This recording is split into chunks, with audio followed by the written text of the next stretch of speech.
প্রথমে বাংলাদেশের নারী আন্দোলন সংগঠন বাংলাদেশ মহিলা পরিষদের পক্ষ থেকে সিপিডির 30 বছর পূর্তিতে আন্তরিক অভিনন্দন এবং শুভেচ্ছা।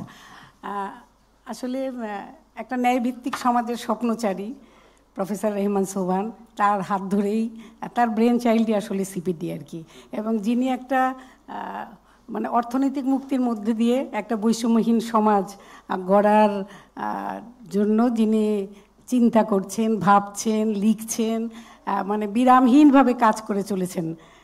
এবং মানে বয়স শুধু না, মানে কোনো রকম প্রতিবন্ধকতা আসলে আমরা দেখেছি যে তাকে আসলে নিবৃত্ত করতে পারছে না আর কি।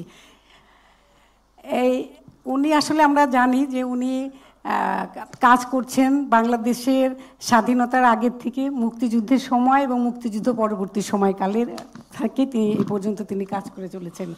এবং আমরা জানি যে তিনি স্বাধীন বাংলাদেশের প্রথম প্ল্যানিং কমিশনের সদস্য ছিলেন।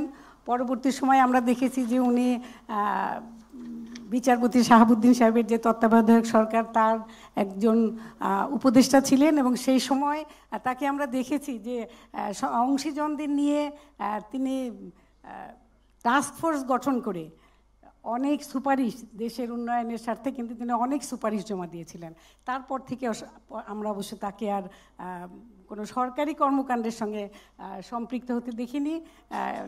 মানে 90-এর দশকে যখন আসলে গণতন্ত্রের অভিযাত্রায় দেশে শুরু হয়, তখন আমরা দেখেছি যে রাজপথের আন্দোলন থেকে আসলে যারা অধিকার ভিত্তিক কাজ করে তারা কিন্তু ওই মানে সংলাপ, আলোচনা, এই কর্মসূচিটা আসলে কর্মসূচি অনেক বেশি সেই সময় আসলে একটা প্রাধান্য পায়।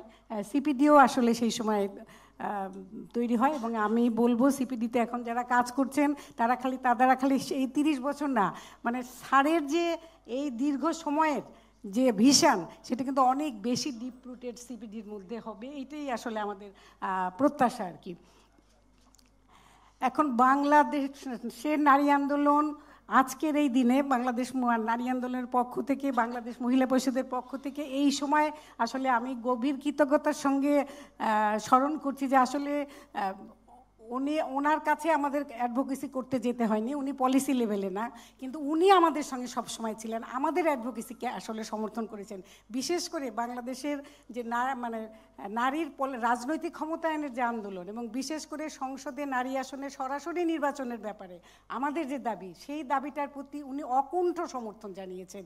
বিভিন্ন সংলাপে, বিভিন্ন পরামর্শ সভায়, ইভেন আমাদের যে নীতি নির্ধারণী সভায়, সেই সভাগুলোতেও তার যে মানে পরামর্শ, সুপারিশ, সেগুলো কিন্তু, এবং মানে গত আমাদের যে জাতীয় সম্মেলনও হয়ে গেছে 2-3 বছর আগে, সেই সময়তেও তিনি কিন্তু আমাদের সঙ্গে এসেছেন এবং আমাদের সমর্থন জেনেছেন। আমি আজকে এই মুহূর্তে আমি গভীর কৃতজ্ঞতার সঙ্গে নারী আন্দোলনের তার এই সমর্থনের জন্য আমি সমর্থনটাকে স্মরণ করি। এবং শুধু তাই না, উনি নিজে থেকে কিন্তু মানে অর্থনৈতিক কর্মকাণ্ডে যে সমস্ত নারীরা অংশগ্রহণ করে তাদের অংশীদারিত্বের বিষয়টাও কিন্তু যাতে আমরা আন্দোলনের মধ্যে নিয়ে আসে, সেই বিষয়ে কিন্তু উনি আমাদের সুপারিশ দিয়েছেন, উনি অনেক জোর দিয়েছেন।